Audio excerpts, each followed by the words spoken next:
Twin Peaks is one of the most influential TV shows and important TV shows of all time.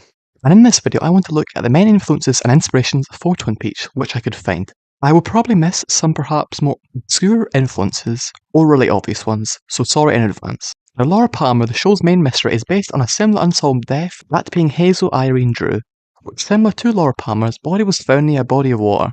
This photo clearly inspired Laura Palmer's prom photo. Both also, while seemingly seemed like sweet and innocent people on the surface, apparently lived double lives. Laura Palmer we obviously see throughout the entire series of Twin Peaks, and Hazel Drew, through rumours, apparently had multiple relationships with older men. This could be simply media sensationalising her story and trying to explain away a mystery, as Hazel had more money than her salary would suggest she should have. Co-creator of the show, Mark Frost, originally heard the story passed down to him from his grandma, in which local legend said her ghost haunted the woods, much like Laura's character throughout the show, who acts as a ghost. Frost in particular has stated in several interviews throughout the years he wanted to make the story about how a small town community processes grief when something so horrible as a murder happens to it. Is the pilot in particular is a story about how a small community processes grief and how devastating it is and how it affects. If that stone hits the lake, the ripples go everywhere, and everyone is affected by it. And I felt we stayed on the right side of not exploiting it. Frost was also the one who created the title of the show. And we started naming things. And as we put it in, I know there were these two mountains. And what should we call the show? We originally had a name that didn't work because it wouldn't clear. It was the name of an old movie called Northwest Passage. That wouldn't clear title.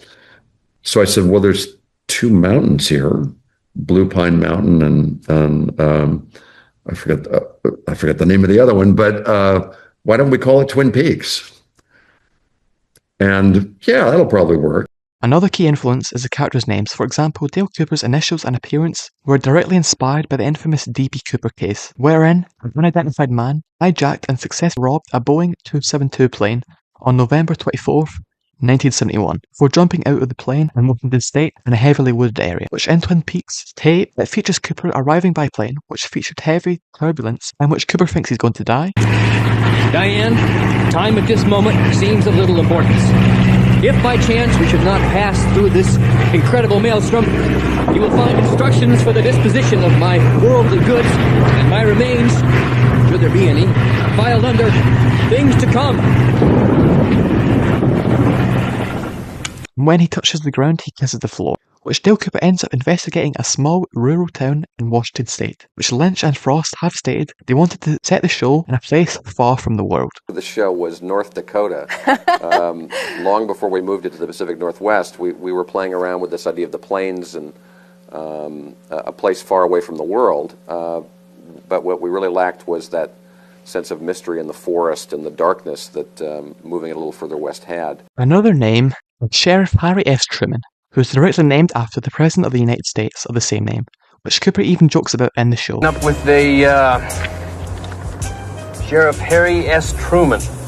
Shouldn't be too hard to remember that. Lynch's character in and of itself is a reference to an old 1950 film, Sunset Boulevard, which is again mentioned in the show. The one-armed man, Philip Gerard, is also referenced to the 1960 TV show The Fugitive. Ben and Jerry Horn are an obvious nod to Ben and Jerry's ice cream. Leland Palmer is likely named after the actress Leland Palmer, who appeared most famously in the film All That Jazz. This is backed up further by the fact Leland Palmer is a dancer, much like how in Twin Peaks, Leland is often shown to be singing or dancing. I was in a studio working on a painting of a garden at night, and the green was coming out of this black, and I heard a wind, and I saw the green move. And I said, oh, that is interesting. And I thought it would be good to do a moving painting. And one of the biggest influences on Lynch was the paintings of Francis Bacon. His paintings feature often humanoid disfigured figures surrounded by abstract features and the surreal geometrical structures as well. Several of his paintings seem to have inspired scenes of Twin Peaks, as well as Lynch's other works. For example, the painting Free Studies of a Portrait of Peter Beard looks to have inspired Frank Booth's nitrous oxide consumption in Blue Velvet. In the painting Free Studies of the Human Head, one of them looks similar to the ending of Season 2, in which Cooper, now Mr. C, smashes his head into the mirror. The painting portraits of a man look almost identical to Twin Peaks' return scene in which Cooper is in a glass box. Free Studies for a Crucifixion looks to have inspired the arm and his dance, given the figure fully clothed in red clothing. Another big influence was Edward Hooper's paintings, who often painted these nostalgic but lonely, eerie paintings, which heavily inspired several scenes in The Return. René Magritte, one painting in particular, Memoirs of a Saint, looks like it might inspire the red curtains we see in the Red Room, which we even see Cooper open the curtains to reveal a blue sky drop, similar to the Memoirs painting. The main villain, Bob, as stated by Cooper, is almost the personification of evil. Maybe that's all Bob is. The evil that men do. So much so, Frost and Lynch decided that they wanted to show his birth coming from the first testing of the atomic bomb, which of course would lead to two of the single most devastating attacks in human history. You know, people are always saying, is evil objectively real? Is it something that's just part of the human spirit? So we decided to depict it and to tie it to an event that could certainly in Greek mythology terms be likened to Prometheus stealing fire from the gods. You know, it's exactly what Oppenheimer said after the test at Trinity. I am become death. Even the way Bob was originally created was almost accidental, like his birth. Frank Silva was the set decorator, and we were shooting in Laura Palmer's bedroom. And Frank was moving furniture around, and somebody said, a woman said, Frank, don't lock yourself in that room, because he had just moved a chest of drawers in front of the door. And I wasn't even looking in that direction, but the image of Frank locked in that room popped into my head. And I rushed to Frank and I said, Frank, are you an actor? And he said, why, yes, it happened to be. And I said, you're going to be in this movie. And he said, fantastic. And so I had Frank hide on one pan shot across Laura Palmer's bedroom, freeze down by the bars of the bed, and just be looking right at the camera. And we shot that. And I didn't know what I was going to use it for, no idea at all.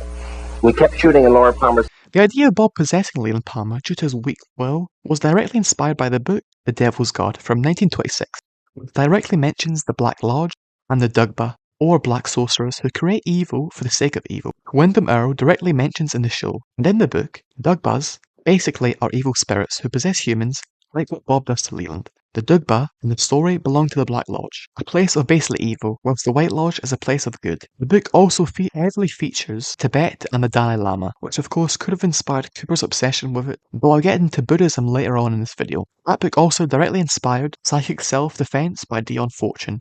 Frost has mentioned as a massive inspiration on the Twin Peaks mythology. Frost himself takes credit for a lot of the mythological side of Twin Peaks. Talks about his inspirations directly in this quote from The Independent. Quote, exactly where I got Black Lodge from. The whole mythological side of Twin Peaks was really down to me. I've always known about the theosophical writers and that whole group around the Order of the Golden Dawn in the late 19th and early 20th century. William Butler Yeats, Madame Blavatsky, and a woman called Alice Bailey, a very interesting writer, end quote. This idea of duality between the lodges and the dweller on the threshold / shadow self or doppelganger came from those writings, but also was no doubt influenced, either directly or subconsciously, by Carl Jung's psychological theory of the shadow or the dark parts of a person, which Mr. C embodies as he is a much more violent version of Cooper, and unlike Cooper, follows through on his sexual desires for Audrey, though in a much more brutal, sadistic way. And in the show, Clark tells Cooper, there you will meet your own shadow self. But it is said, if you confront the Black Lodge with imperfect courage. And Carl Jung, in his writings, talked at length about making sure that the shadow becomes conscious and you must confront it and become whole. For example, quote, how can I be substantial if I do not cast a shadow? I must have a dark side, also, if I am to be whole. And as we see, Cooper, when confronted by his shadow self, is afraid unless he isn't able to save Annie and escape, due to not coming to terms with the dark parts of his character and mind. This idea of duality is throughout the show, and something Lynch featured heavily throughout his works pre and post Twin Peaks. Even the title of the show conjures up the idea of duality, and even the log lady's introductions to the finale of season 2 looks about duality, and we also get in that same episode the line,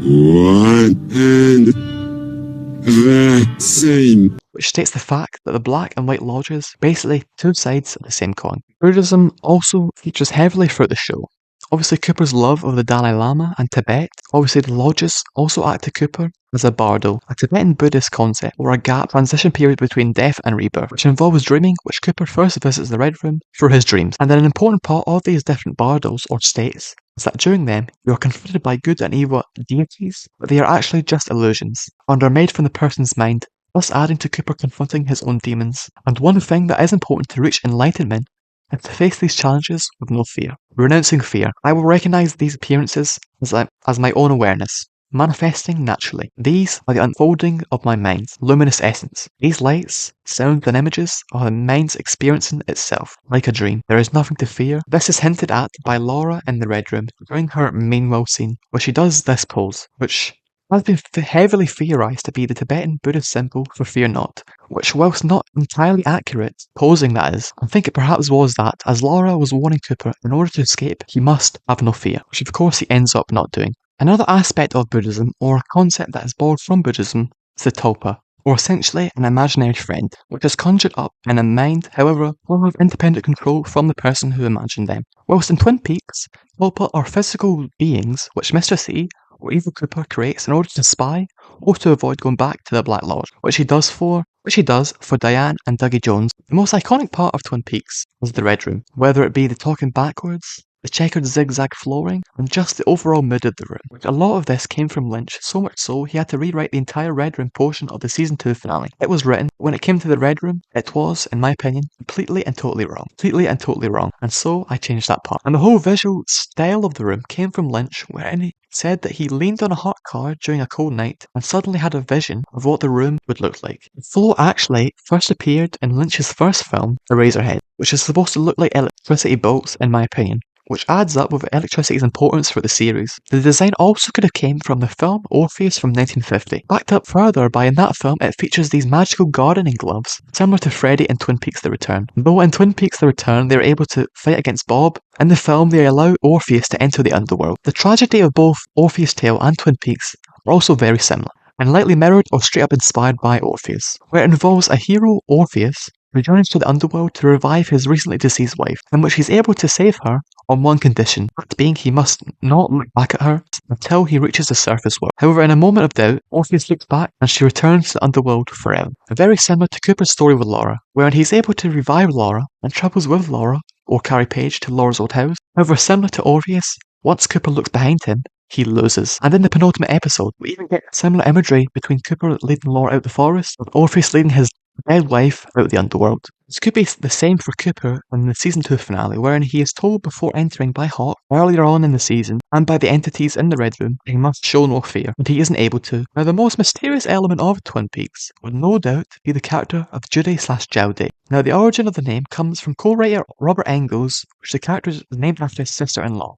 However, post the film, Lynch made the name more and more important. It was also perhaps named after Judy Garland, who, much like Laura, was exploited throughout her life. Lynch himself also mentioned Judy in an interview with Jay Leno promoting Mulholland Drive on October 31st, 2001. I said, that's it. I'm not going ever again. Gotcha. So Can I say hello to my friend Judy?